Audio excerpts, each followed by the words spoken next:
Hello everyone, কেমন আছো তোমরা সবাই? আশা করি খুব ভালোভাবে হোলি কাটিয়েছো এবং খুব ভালো আছো। আমিও খুব ভালো আছি। আজকে আমি চলে এসেছি তোমাদের সাথে একটা tips, interesting, effective, instant effective একটা টিপস নিয়ে, যেটা তোমরা ইউজ করলে বিলিভ মি ইনস্ট্যান্ট একটা রেজাল্ট পাবে। দেখো, রিসেন্টলি হোলি পেরোলো, সবার স্কিন, হেয়ার সব কিছু পুরো গেছে। এবার আমাদের তো সব সময় আমরা চাই যে আমাদের স্কিনটা, হেয়ারটা মেনটেন থাকুক, কিন্তু পার মান্থ বা পার উইক আমাদের তো সম্ভব হয় না কোনো স্যালনে গিয়ে সেটাকে কেয়ার করা। এটা সত্যি কথা, মিডল ক্লাসদের পক্ষে সেটা সম্ভব হয় না। কিন্তু আমাদের তো কিছু কিছু আমরা করতেই পারি, বাজেট ফ্রেন্ডলির মধ্যে কিছু একটা করতেই পারি, যেটার জন্য আমাদের চুলটা বা স্কিনটাকে ভালো রাখা যায়। আজকে এসেছি আমি একটা হেয়ার কেয়ার নিয়ে। তো চুলটা, বিশ্বাস করো তোমরা, ইভেন সেটা শুধু মেয়ে না, মেয়ে ছেলে প্রত্যেকে ইউজ করতে পারো। খুব এফেক্টিভ একটা ভিডিও হতে চলেছে এটা হেয়ার কেয়ার নিয়ে। তো এই ভিডিওটা আমি চাইবো তোমরা সবাই শেষ অবধি দেখো। শেষ অবধি না দেখলে কেউ বুঝতে পারবে না পুরো ভিডিওটা। পুরো অনেক কিছু আমি এর মধ্যে ইনক্লুড করার চেষ্টা করেছি যতটা সম্ভব। তো তোমরা দেখতে থাকো। এখানে আমি ব্যবহার করেছি শালিমারের নারকেল তেল। আমি যেহেতু এটাই ব্যবহার করি, তো তোমরা যেটা ব্যবহার করো সেই রকমই কোনো তেল ব্যবহার করো। সেটা এমন না যে নারকেল তেলই হতে হবে, যেটাতে তোমরা কমফর্টেবল, যেটা ইউজ করে আসছো এতদিন ধরে। আর আমি এটাকে ওভেনে গরম করে নিয়েছিলাম। তোমরা চাইলে রোদের মধ্যে কিছুক্ষণ রাখার পরে সেটা ডিরেক্ট স্ক্যাল্পে লাগালে। আর সব সময় মাথায় রাখবে যে চুলটাকে স্ক্যাল্পে লাগিয়ে ছেড়ে দিলাম এই বিষয়টা না, কিন্তু পুরো চুলটাকে কভার করে সেটাকে ম্যাসাজ করবে কিছুক্ষণ। তার ফলেই কিন্তু কাজ করবে। আদারওয়াইজ কিন্তু কোনো কাজ, জাস্ট তুমি ফর্মালিটি করলে যে সবার শুনে সবাই করে, আমিও করি, এরকম একটা বিষয় হয়ে যাবে। আর তোমরা যদি মনে করো মাস্ক লাগাবে না, সেক্ষেত্রেও যখন যখন তোমরা শ্যাম্পু করছো, যেদিন শ্যাম্পুটা করবে তার আগের দিনে অয়েল ম্যাসাজ করে ওভারনাইট রাখলে তারপর শ্যাম্পু করলে। কিন্তু যদি কারোর মাইগ্রেনের বা ঠান্ডার ধার থেকে থাকে, সেক্ষেত্রে আমি বলবো এরকম কিছু করো না, ওভারনাইট রেখো না, সেটাতে সমস্যা বেড়ে যায়। সেক্ষেত্রে তোমরা দিনের বেলা সকাল সকাল লাগিয়ে নিলে, তারপর কিছুক্ষণ পরে শ্যাম্পু করে নিলে। এবার তেল আমরা কেন লাগাবো তার কারণটাও আমাদের জানা উচিত। তেল বেসিক্যালি কি করে, আমাদের মাথার ত্বকে প্রবেশ করে আর্দ্রতার ভারসাম্য বজায় রাখে এবং শিকড়গুলিকে মজবুত করে। তেল আর তারপরে কি বলতো, তেল ব্যবহার করলে অকালে চুল ঝরে যায় না, আমাদের কম বয়স থেকে চুল ঝরে, সেটাকে মেনটেন করে, রক্ত সঞ্চালন বৃদ্ধি পায়, ফলে চুলের গোড়া মজবুত হয়। চুলের গোড়া মজবুত হলেই নর্মালি চুল ওঠা কমে যাবে, চুল চকচকে করে। আমরা সবাই চাই চুলটা যেন একটু শাইন করে, একটু স্মুথ হয়, সেই বিষয়টা চলে আসে। চুলকে একটু ময়শ্চারাইজড করে। আমরা খাবার খাই নিজেকে পুষ্টি দেওয়ার জন্য, সেরকম তো চুলেরও পুষ্টির দরকার, সেই হিসেবেই তেলটা ব্যবহার করা যায়, অয়েল ম্যাসাজটা, এটাই হচ্ছে মেন কারণ।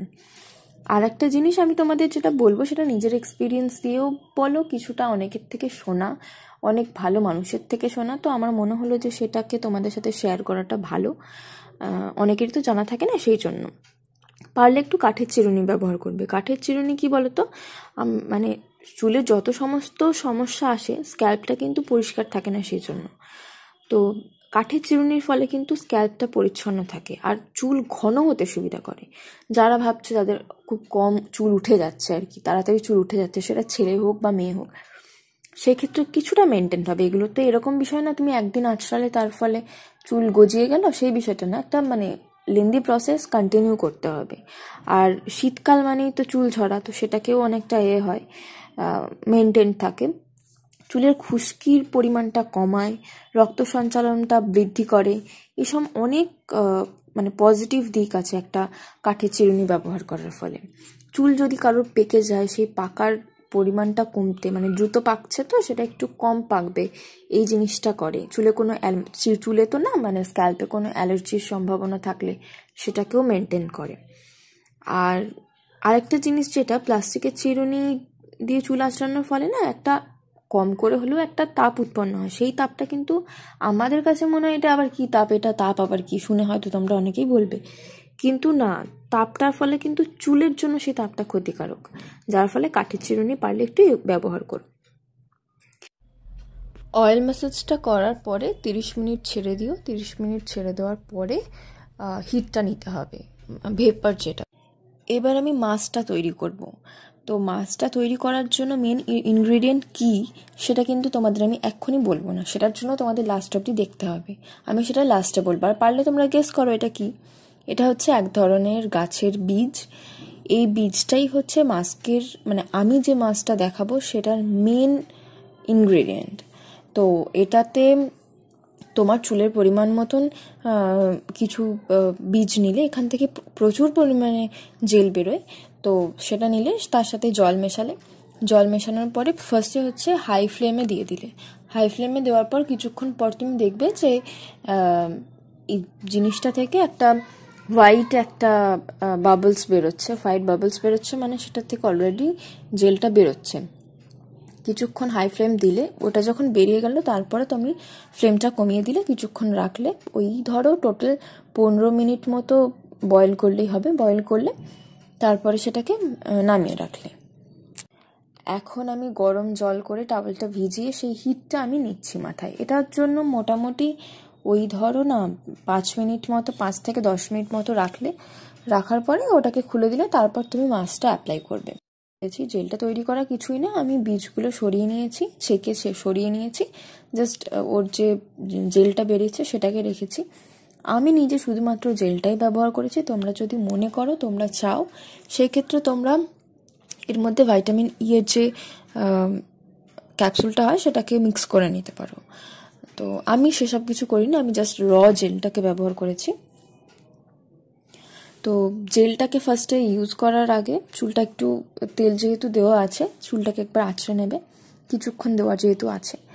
তো তারপরে ওর মধ্যে তুমি একদম জেন্টলি লাগাবে, একদম জেন্টলি, গোটা হোল স্ক্যাল্প থেকে গোটা চুল পুরোটা। ফার্স্টে হয়তো তোমার সুবিধা মতন করে পার্টিশন করে নিলে, সেই ওয়াইজ পার্টিশন করে করে লাগিয়ে নেবে। এটা হচ্ছে একটা থিক একটা কনসিস্টেন্ট হয়, আর কনসিস্টেন্সিটা একদম ঠিক হয় একটা। তো এবার আমাকে বলতেই হবে যে কি, কারণ তোমাদেরকে তো জানাতেই এসছে এটা কি। এটা হচ্ছে মানে কি বলে, সোনার কাঠে শুয়ে দিলে বলে না, সেই আলাদাই একটা ব্যাপার চলে আসে। সেই রকম তোমার চুলের মধ্যে তুমি ইনস্ট্যান্ট একটা এফেক্ট কিন্তু পাবে। চুলটা স্মুথ হয়ে যাবে। চুলটার মধ্যে যদি তোমার চুল প্রচণ্ডভাবে ফ্রিজি হয়ে থাকে, সেক্ষেত্রে অনেকটা মেনটেন্ড হবে। এবার এটা কি জানতে তো এবার হবেই, তোমরাও খুব এক্সাইটেড আশা করছি জানার জন্য। এতটা অবধি দেখেছো শুধুমাত্র জানার জন্যই। তো এটা হচ্ছে ফ্ল্যাক্সিড, যেটাকে আমরা বাংলায় ওই তিসি বলে বোধ হয়, তিসির তিল, তিসির বীজ। এটা হচ্ছে ফ্ল্যাক্সিড। এই ফ্ল্যাক্সিডের মধ্যে কি বলতো, ভিটামিন বি রয়েছে, যা চুলের ফলিকলকে শক্তিশালী করে এবং দ্রুত তোমার চুলটা বৃদ্ধি পায়, মানে গ্রোথটাকে প্রচণ্ডভাবে বাড়ায়। আর ভাইটামিন ই রয়েছে, যা মাথার ত্বকে ফ্রি র্যাডিক্যালের প্রভাব কমায়, চুলের, এটাও তো চুলের বৃদ্ধিতেই সাহায্য করে। তারপরে হচ্ছে তোমার ভিটামিন ই অ্যান্টিঅক্সিডেন্ট হিসেবে কাজ করে। তো ওমেগা 3 রয়েছে, ফ্যাটি অ্যাসিড রয়েছে, প্রচুর কিছু ইনগ্রিডিয়েন্ট রয়েছে এর মধ্যে, যেগুলো তোমার চুলকে প্রচণ্ডভাবে নারিশ করবে, মানে ময়শ্চারাইজড করবে প্রচণ্ডভাবে। মানে তুমি যখন, যদি ফার্স্ট টাইম এটা ইউজ করে থাকো, ফার্স্ট টাইম যে যখন তুমি শ্যাম্পু করবে, শ্যাম্পু করার পরই বুঝতে পারবে বিষয়টা যে এতটা স্মুথ, মানে নর্মাল শ্যাম্পু করার পর সেটা তোমার আগে যদি ইউজ করে অবভিয়াসলি না থাকো, সেক্ষেত্রে সেই ফিলটা পাবে যে হ্যাঁ একটা চেঞ্জেস এসছে, স্মুথ হবে, ফ্রিজি ফ্রি হবে। তো এবার তোমরা সেটাকে প্রত্যেক উইকে একবার ইউজ করতে পারো, চাইলে মান্থে একবার ইউজ করতে পারো, সেটা ডিপেন্ড অন ইউ। আমি শ্যাম্পু করার পর একবার তোমাদেরকে দেখাবো যে আমার চুলটার ইনিশিয়ালি আমার চুলের কি অবস্থাটা হলো। তোমরা মানে এক চান্সে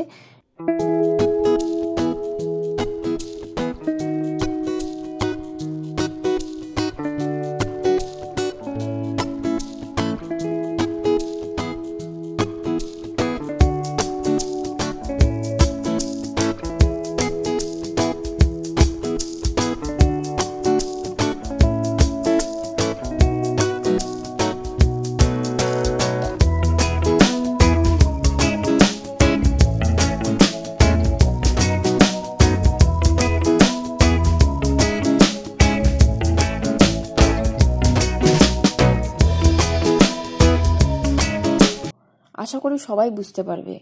চুলটা প্রচণ্ডভাবে স্মুথ, গ্লেজি একটা, আমার চুল নর্মালি স্ট্রেট, জাস্ট ফ্রিজি প্রচণ্ডভাবে, সেই কারণেই সমস্যাটা হয়। তো সেটাকে স্মুথ বিষয়টাকে, স্ট্রেট বিষয়টাকে আরো বেশি সফট করেছে।